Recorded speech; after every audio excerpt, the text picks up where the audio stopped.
There isn't one single key to a happy life. Our happiness comes from many things, like connecting with others, how we treat ourselves, and how we relate to the natural world around us. And there are practices that have been shown in the lab to help us get better at these things. I'm Dacher Keltner, psychologist at UC Berkeley. Join me on the Science of Happiness podcast as we explore these practices. In each episode, guests from all walks of life give a practice a try. And then we hear from experts about why they work. Find the Science of Happiness wherever you get your podcasts. Friends beyond the binary, ladies and gentlemen, boys and girls, it's time for the podcaster who wants you to know you deserve a good night's sleep. That's one of the reasons I make the show, is you deserve a bedtime you could look forward to, a bedtime you don't dread.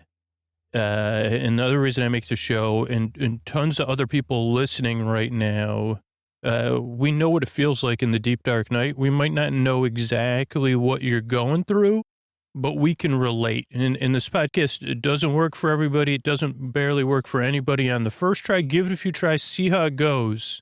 But it's time for the podcast that's recorded on an SD card. And I would hope SD stands for Sleepy Delight. But I think it stands, I don't even know what it stands for. To be, holy cow. First time today I learned I have no idea what SD card stands for. Small disk. Soon one of you will be letting me know, and I appreciate it, because it's time for Sleep With Me, the podcast that puts you to sleep. Hey, everybody, I want to let you know about a podcast I love and a podcaster I love. If you want to learn about fascinating moments in history in the most relaxing way possible, then you got to check out Calm History. Each episode is narrated in a calm voice to help you relax or fall asleep. You'll learn about famous explorers, leaders, inventions, civilizations, and ancient wonders. And there's even a 6-part series about the Titanic. So just check your podcast player for Calm History, CALM History, or use the link in our show notes and check it out. Thanks, everybody. All right, buddy, it's Scoots here. And this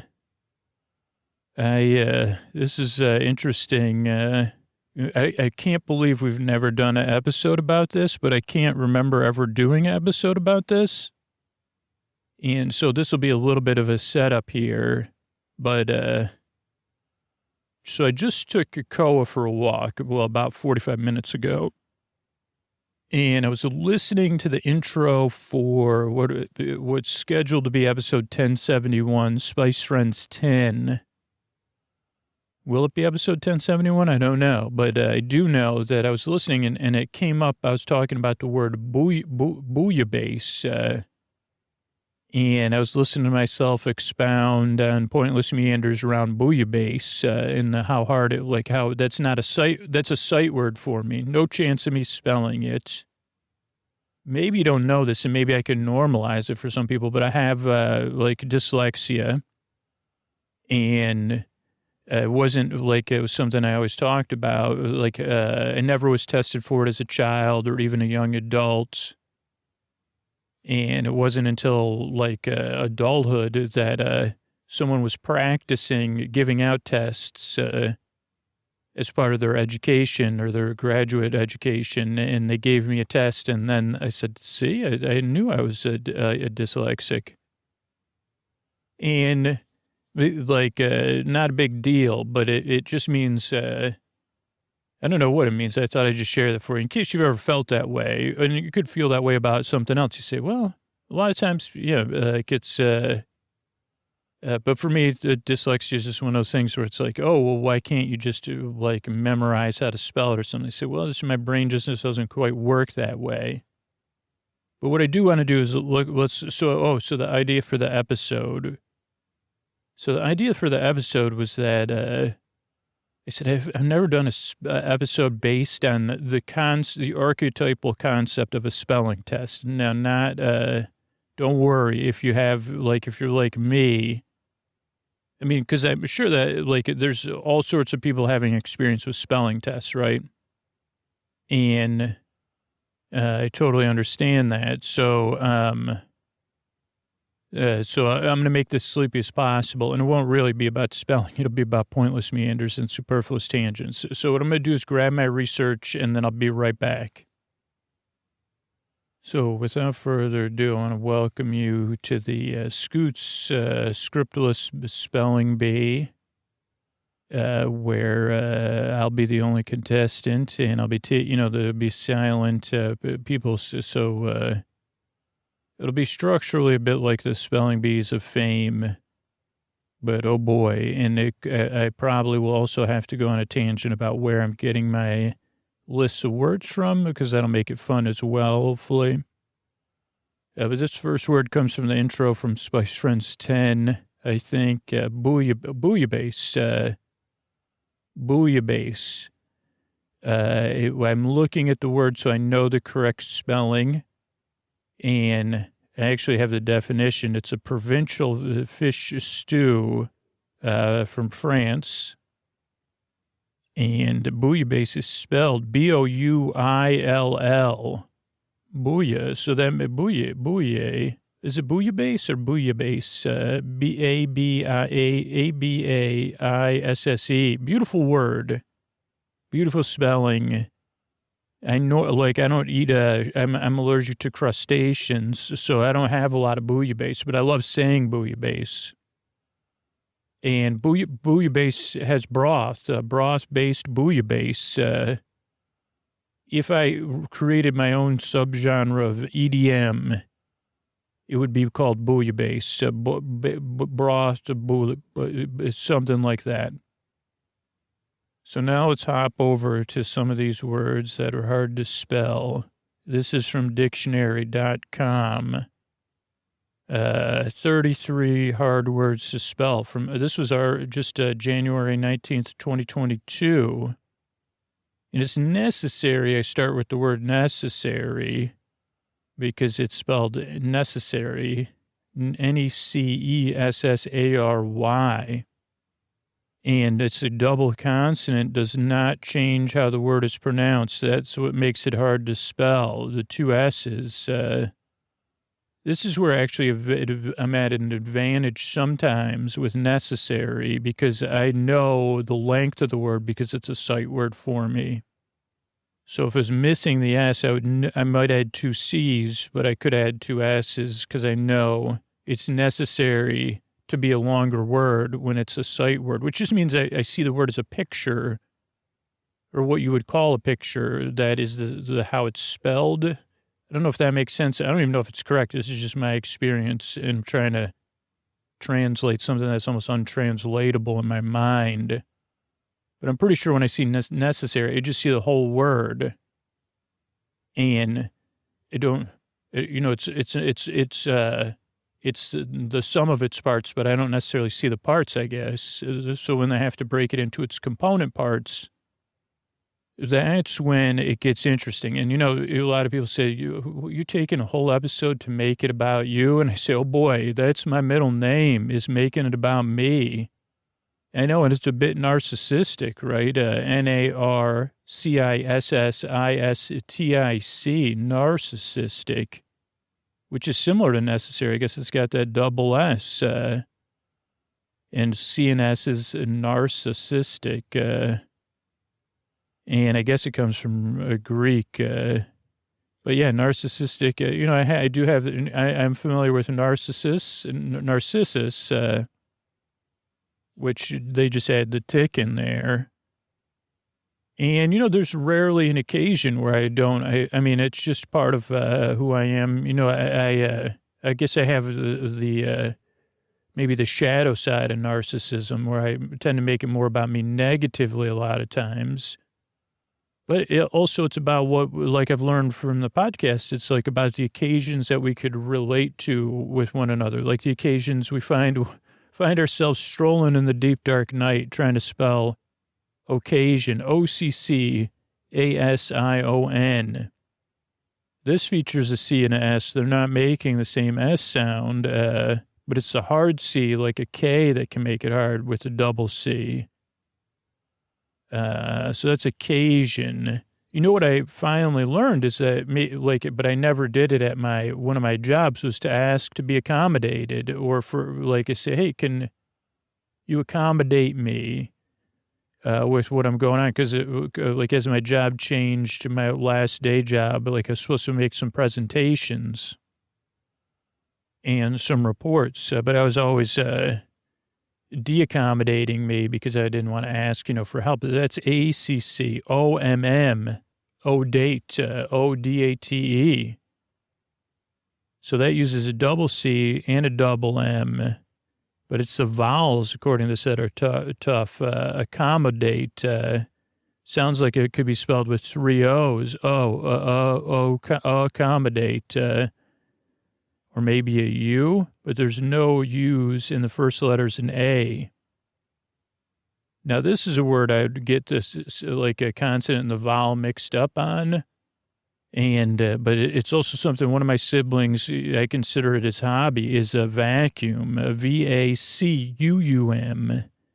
I think I would probably be tempted to do VACCUM. But its vacuum, instead of a double C, it's got a rare double U. Other words, continuum and moo. M-U-U-M-U-U. Oh, yeah, moo. Okay. Continuum also is C-O-N-T-I-N-U-U-M. U-U-M. I love saying, there's something we already found we could love, very sleepy. U-U-M. U-U-M. That could be a character somewhere. Old U-U-M. It could be E-U-E-U. Not E-U-E-U. I mean, like, well, isn't there an emu? An emu named E-U. Or an emu named U-U. U-U-M. I'm an emu. And from Inu. Named U-U-M. And that word comes from vacus, which means empty, which also is a W in Latin. And you know what I like to do? If I was going to vacuum and enjoy it, maybe I'd not only use the accessory on the vacuum, but maybe wear a few accessories. Because accessory is another word that's supposedly hard to spell. A-C-C-E-S-S-O-R-Y. Now, that one I might have a dyslexic advantage because there's double consonants, which is kind of that has the accessory has a certain length and it's almost like when you see one of those pictures and they're like, what's different in this picture and the other picture? And I say, okay, accessory's missing something. And unlike accommodate, where the double C makes a single K sound, accessory, the first C makes a K sound and the second C makes an S sound. Accessory. Accessory. So it's accessory. I'm learning stuff, throwing a double S, and it's a real challenge.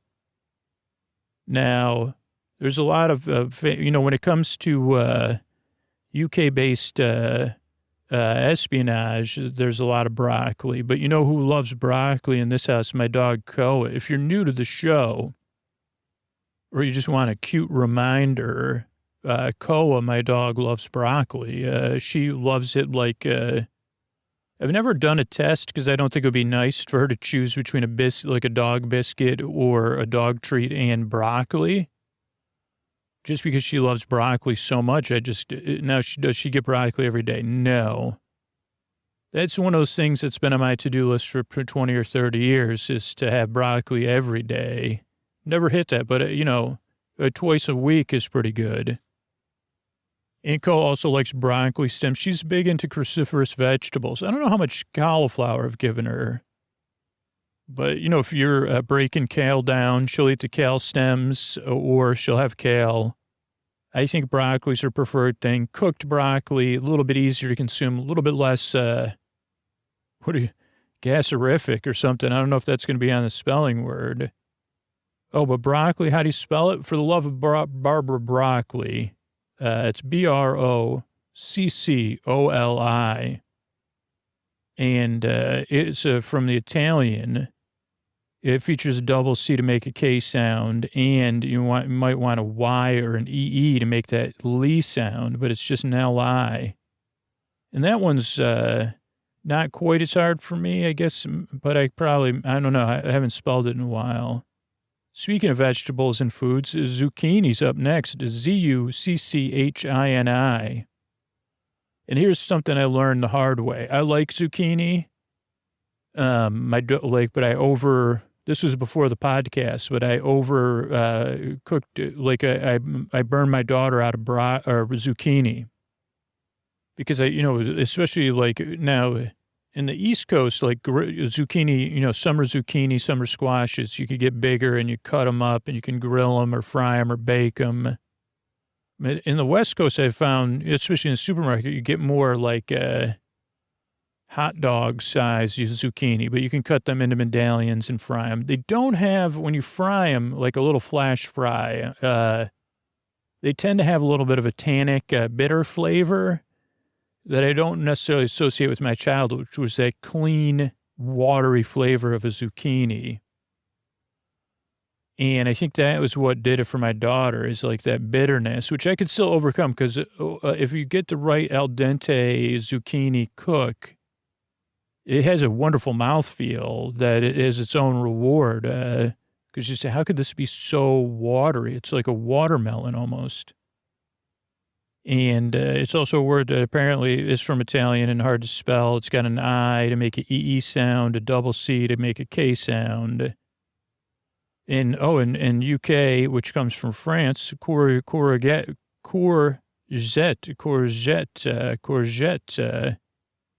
Thank you for writing that out for me. See, that's spelled like cougar, though. Courgette.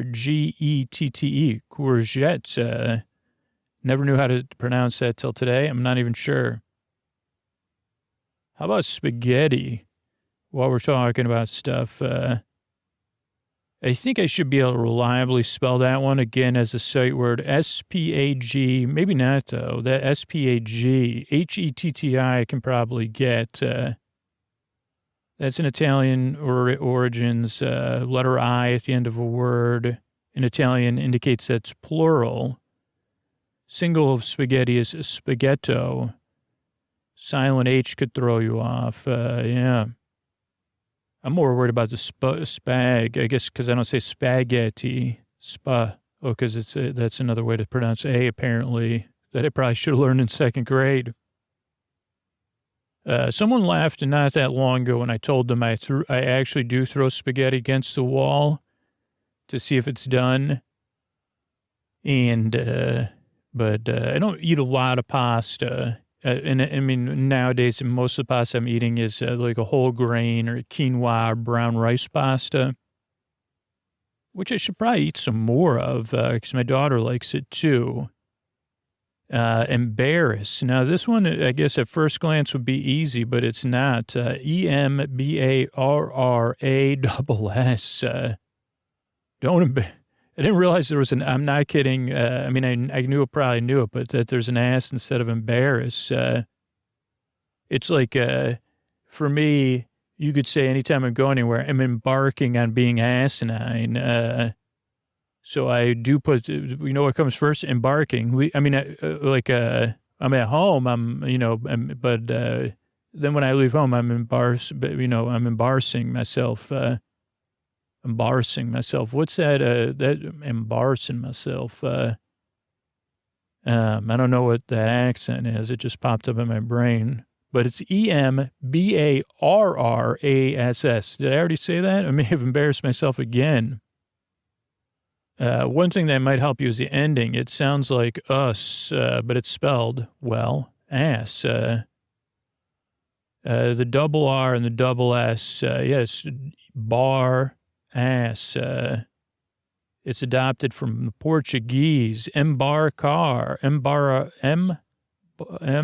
Embaracar. Yeah. Via French, embarrasser.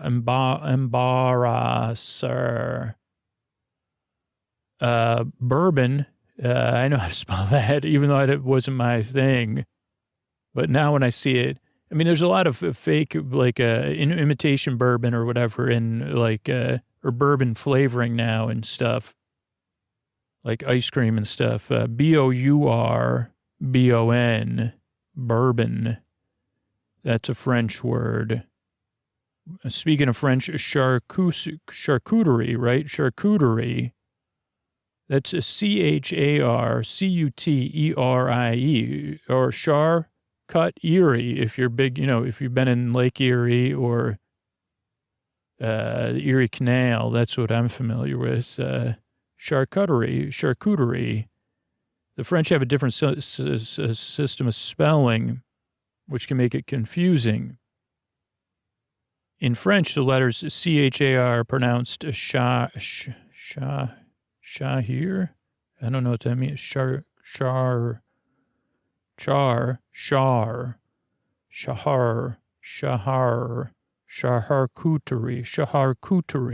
I think I just got it right. Charcuterie. Cooked process, this is like cheese and like the charcuterie, charcuterie would be the meats on a meat plate, I think, meat and cheese plate. I accidentally got one of those one time when I was ordering lunch somewhere, and they gave me they gave me that thing, and I said, I didn't order this, and they said, yeah, you did, and I said, but I didn't pay for it. And they said, it's on your order. Not like, I don't know, maybe that never happens to me, but it didn't happen to me on this case. But I think that'd be pretty sly, especially for someone sober like me, if I was like to send a cheese plate to someone. What if but they're like, I don't eat dairy. That's what would happen to me. I don't eat meat or dairy, thank you. And they said, well, I was going to send you a drink, but I know we both don't drink. So I say, yeah, but I also don't eat dairy or meat or cheese or... Also, then you see even if it went well, they'd say your breath smells like salami and, like whatever. Charcuterie breath is not romantic. There's a piece of wisdom. That's probably the biggest piece of wisdom you'll ever get. Charcuterie is not. I think I went on a date. This was before I got sober too. And I think it was the second date when I was like, okay, where is this going? And like I hadn't even, like I was like the person that let me know, she was like, oh, let's go on another date. Because I was like, I don't know how that went. Wonderful person, but it was like, I was like, I don't know how that went. And then they said, hey, are we going to go out again? And I said, yeah, oh yeah, it was someone I found. It was one of those times where you're like, if somebody's cool and you're attracted to them, but there wasn't a connection, probably because I was still out there exploring my, I was not boyfriend material, I will say. But this is probably another example of that. Is like, this was we stopped at some place to get just a drink because we were hiking or something. And after the hike, I got a kombucha, another word hard to spell probably. Yeah, let's look that up because I have no idea how to spell it. And there's another beverage never, like, the only thing worse would be if you had a kombucha with a charcuterie and a cheese plate. And then, and then you had hot dogs or something. If I could get this stuff imprinted in my brain to remember, kombucha is KOMBUCHA. Stuff never to drink or eat on dates. Or you're married when, but probably don't have those when you're, like, you can have those when you're married, but not on date night or like anything within 3 hours of when you think there's going to be love in the air. I mean, my advice from somebody that his advice is, well, I'm an expert at making these mistakes so you don't have to make them. Some people would say I'm an entrepreneur in bad decision making, and that's ENTREPRENEUR. I knew this was French because of the entrepreneur. It starts with an A sound. You may think it includes an A, but that's not the case. That one I definitely can't spell because it's just I think the EUR at the end, newer. I can't separate that out for some reason. Like I can do it while I'm looking at it and we're talking about it, but then when I close my eyes, can't do it. Liaison. I need a spelling liaison. Liaison. Owan. This is fun. I didn't realize, I can't believe it took us, whatever, 1,000 and it's almost 1,100 episodes to do this. Thank you. Liaison is Liaison. Another French word. You may be tempted to spell it phonetically, liaison. But much like the I at the end of Italian words, the I in French can make the EE sound. Remember, liaison has two I's. That makes sense. Because if you're having, like, seriously, that's, dictionary.com, you could hire me for these quips. Probably price you out, but you need two I's to have a liaison. In more than, like, because, like, even, or four I's, but you need two I's in quotes. But two I's would help start a liaison, because, oh boy, there's a liaison I'd like to have. Or when I see spelling, I say, could use a spelling liaison. My two I's aren't going to cut it, so I need, then I need another metaphor to spell liaison. But I know I see, or you just say, I see liaison with two I's. That's easy. Yeah, so we could just change that to, you need two I's to see liaison. Connecticut is on here. Connecticut. I can see that's hard to spell. Connect, I cut, is how it's spelled. It comes from the Mohegan Pequot language and means upon the long river. Connecticut. It goes right into Massachusetts. MASS ACHUSETTS. That's Algonquin. That's from Algonquin at the large hill. This one's challenging for everybody, or for a lot of people, and a lot of times people get made fun of because they pronounce this the wrong way. Epitome or epitome, right? And I've said it. I'm sure I've said epitome on the podcast before, because it doesn't. I mean, that's a epitome.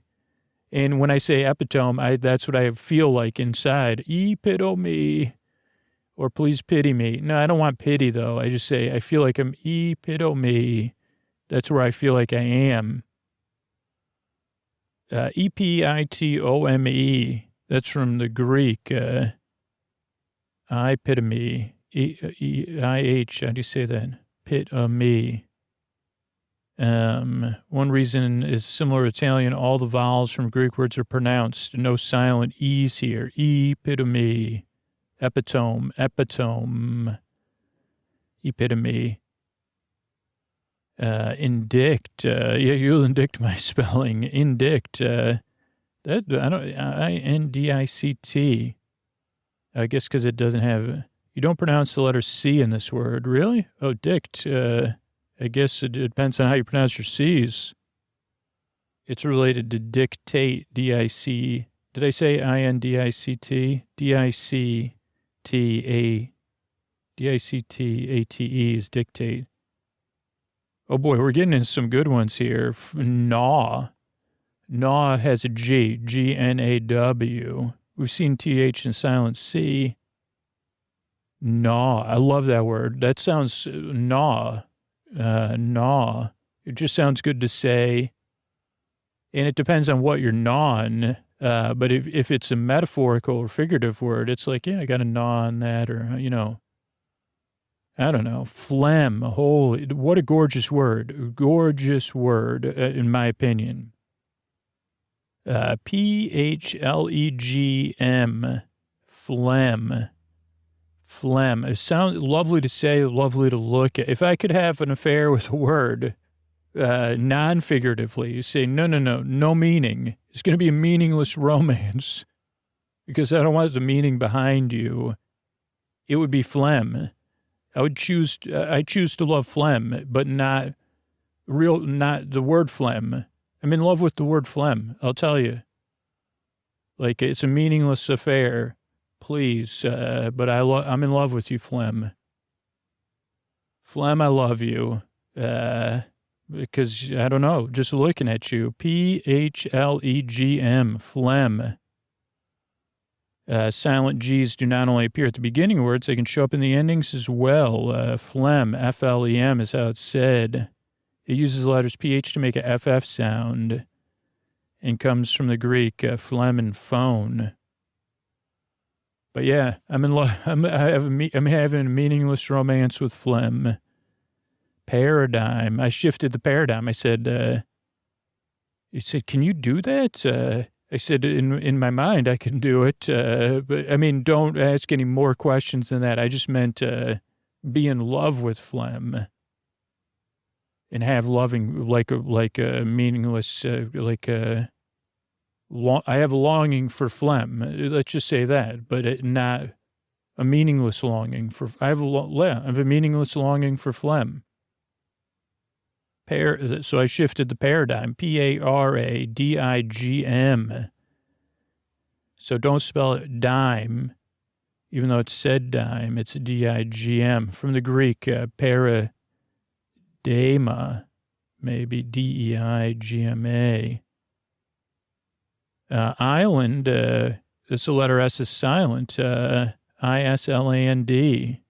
It's from isle, isle. You know what's going to get you? Is I think it was Gloria Estefan and the Miami Sound Machine, but it could have just been Gloria Estefan, which we should look up right now. Gloria is Gloria, but Estefan is Estefan. I'm surprised,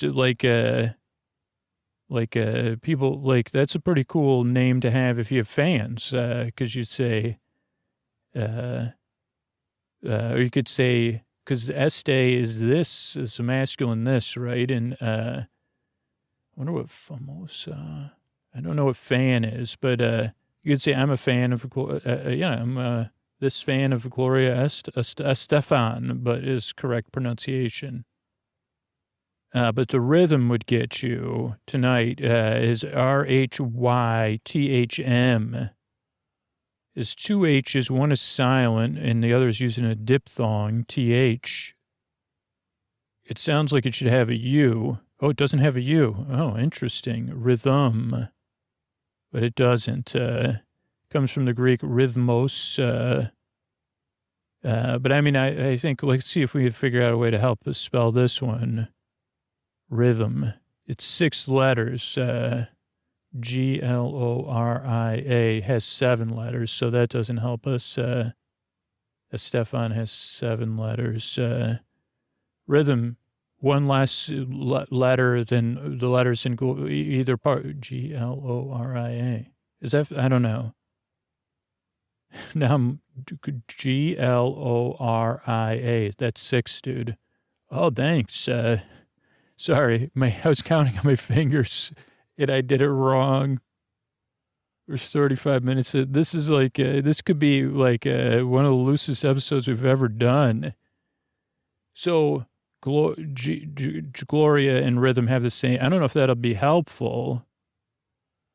There's a song, Gloria, that used to, I don't know, like, there's also another song about Gloria, because I had a crush on a teacher named Gloria, kind of, when I was a little kid, prepubescence. So, and because she was also just nice to me. Wednesday, this is a tough one. I never get this one. Wednesday, Wednesday, day, Wednesday. Okay, because I always think I mix up the E and the N. Woden's-day, the Old English.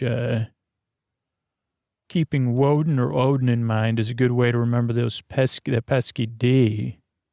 Wednesday. That's how I mean, I don't know how I'll remember it. 8 is a homophone of the past participle of eat. 8, EIGHT. But that's not the only thing confusing.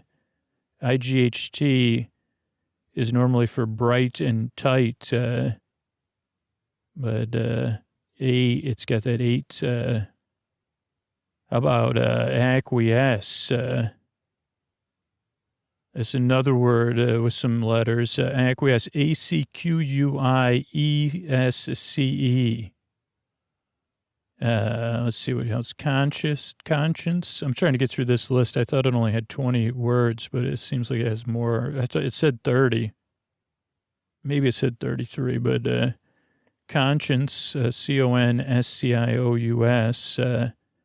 grateful, GRATE, full, grateful. So just that one's easy. Go back to charcuterie. When I grate my cheese, I'm grateful.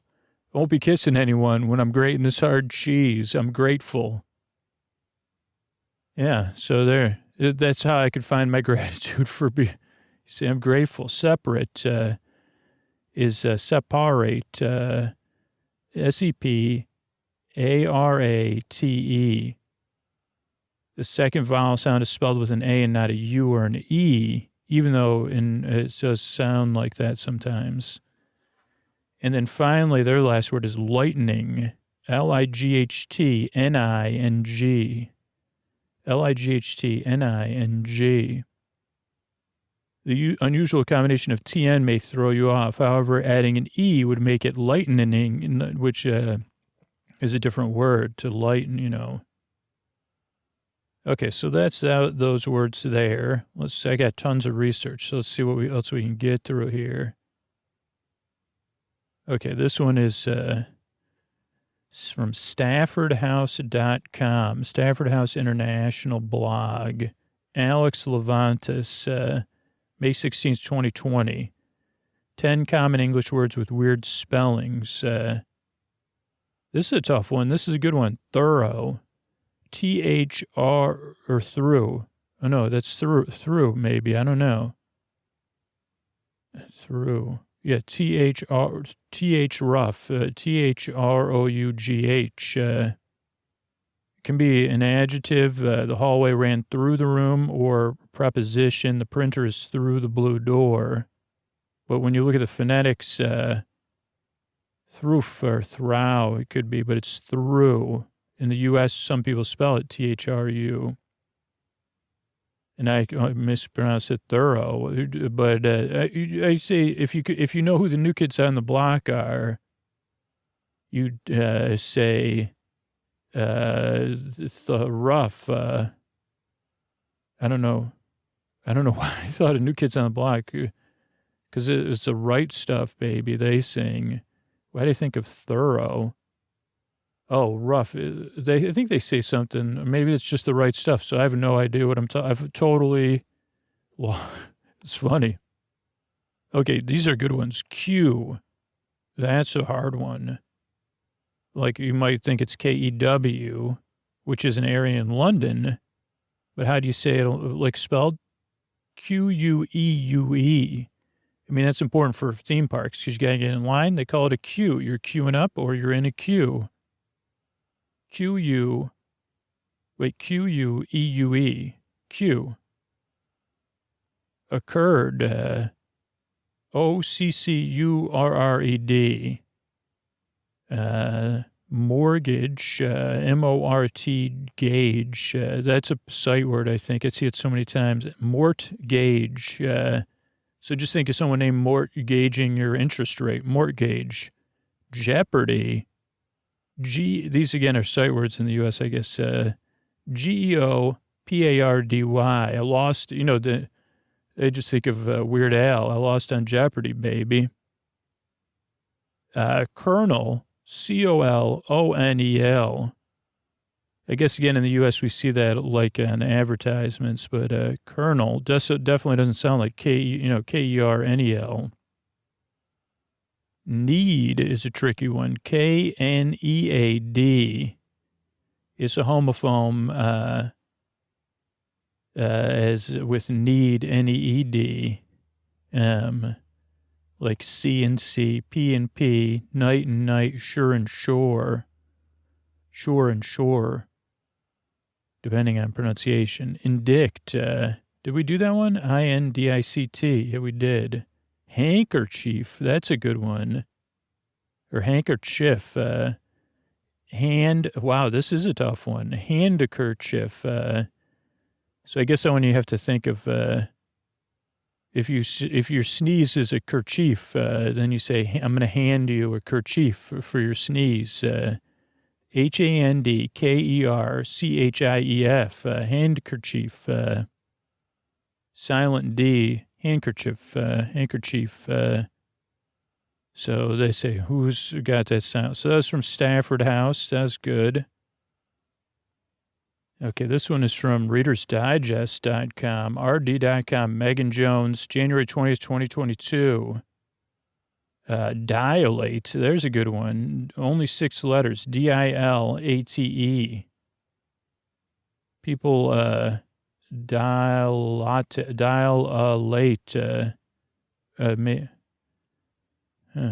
don't know. Dilate.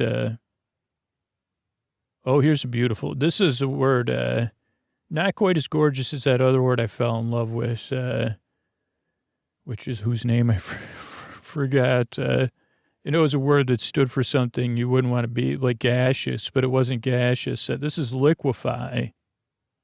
Not quite as gorgeous as that other word that I had yearned for so much, so mindlessly, that liquefy, LIQUEFY,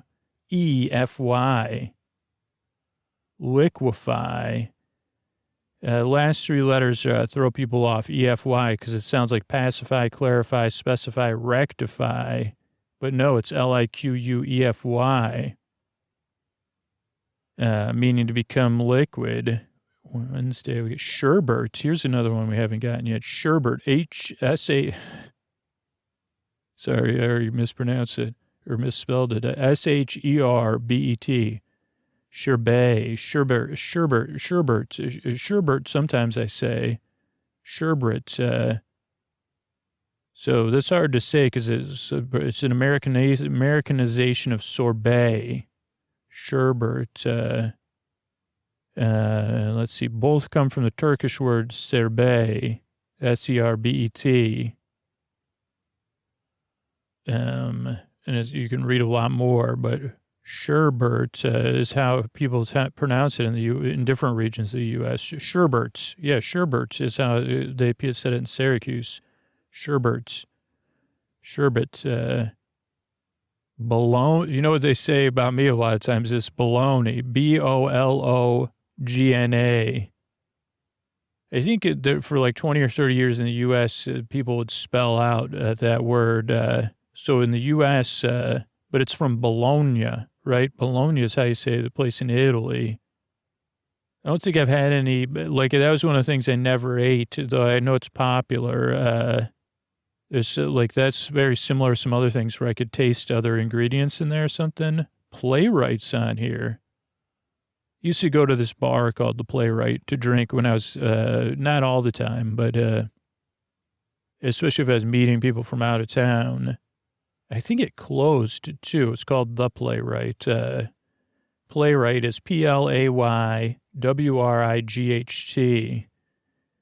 Playwright. It's in the 1660s, people who produced plays were workers who wrought plays. WROUGHT. That's a nice word. Wrought. Holy cow. Rather than the people that wrote them. So if you wrought something, you were considered a write. This is beautiful stuff. This is why I love this. So if you wrought something, WROUGHT, you were considered a write, WRIGHT. What if you wrought, like, you know, that thing that's not Casper, but there's another word for it, white, and I think that's a GH. Like, what if you wrought, you wrought a right, so you're a white right.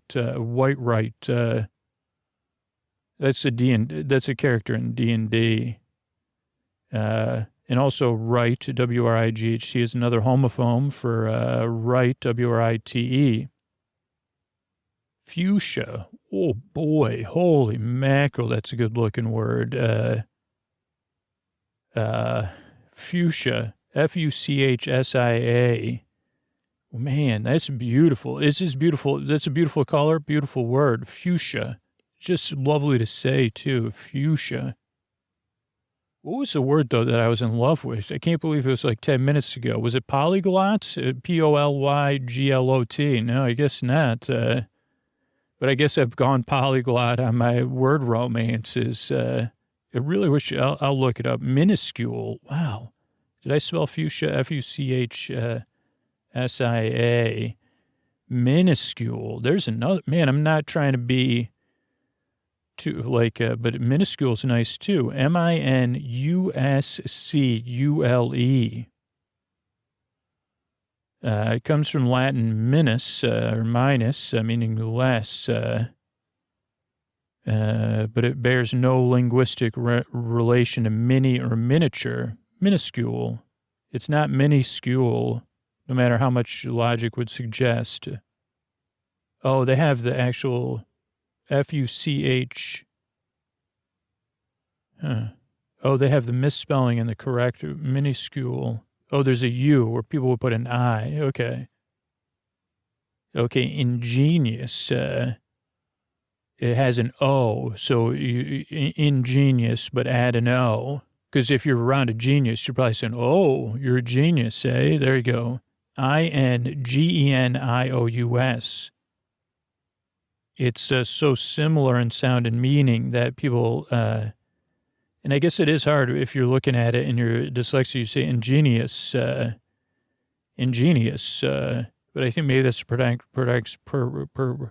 sacrilegious. My spelling has been considered sacrilegious. No chance in planet Earth I'd ever spell this word right. I wouldn't even get the incorrect spelling, but it's Sacrilegious.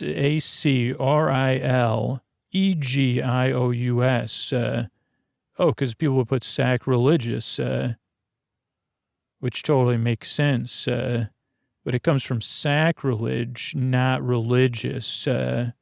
Beautiful, beautiful writing, Reader's Digest. I like this.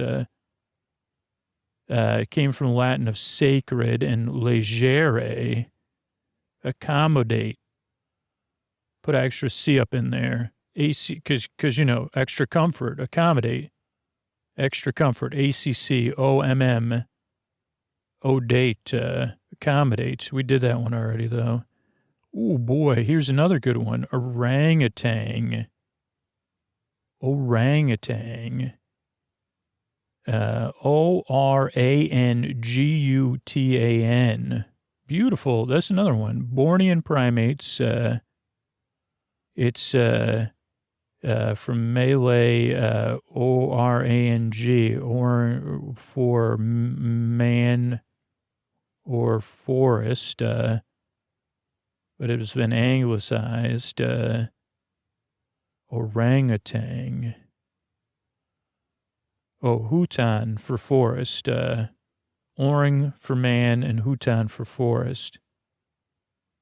I just want to thank all you for allowing me to be so mischievous and keep you company. Mischievous. So this one, no chance of me smelling this one either. Mischivous. Makes me think of sous vide for some reason. Have you pronounced this word mischievous a whole bit? Even maybe you pronounce it that way. It's incorrect. It's mischivous, chivos, or something. I don't know. Mischief. But that's our gubernatorial. So people usually do it with governor, but I say goober anyway. So gubernator, I can't even say it. GUBERNATORIN. Nope, that's not correct. GUBE, I was reading it off the thing, miscorrect, like GUBERNATORIAL. So the word governor, but no UB or T in it. So where do we get this wacky thing? It's closer to governor than the origin of the word. Both words come from the Latin gubernator, or governor. Acquiesce. I think we did acquiesce. Let's spell it one more time. Is that like I'd acquiesce? ACQUIESCE. I wish I was more conscientious about the words I fall in love with. CONSCIENTIOUS. Maybe I could even put it together, some paraphernalia to give as a gift. PARAPHERNALIA. Paraphernalia. Sounds like the end of it, like a come-on line for words. Paraphernalia. Sorry, it's onomatopoeia.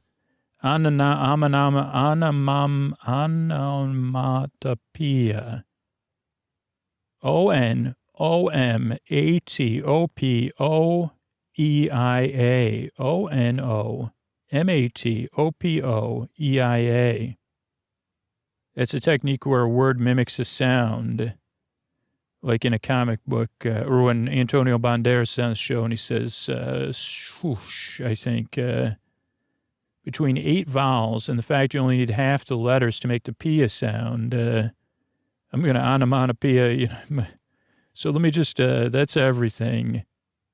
I do want to apologize. I guess I got to make an apology to one word, which I've embarrassed myself as an entrepreneur. Charcuterie? And that's not who I was in love with, though, was it? Wasn't epitome. It's gnawing at me. Oh, phlegm. I'm sorry, phlegm.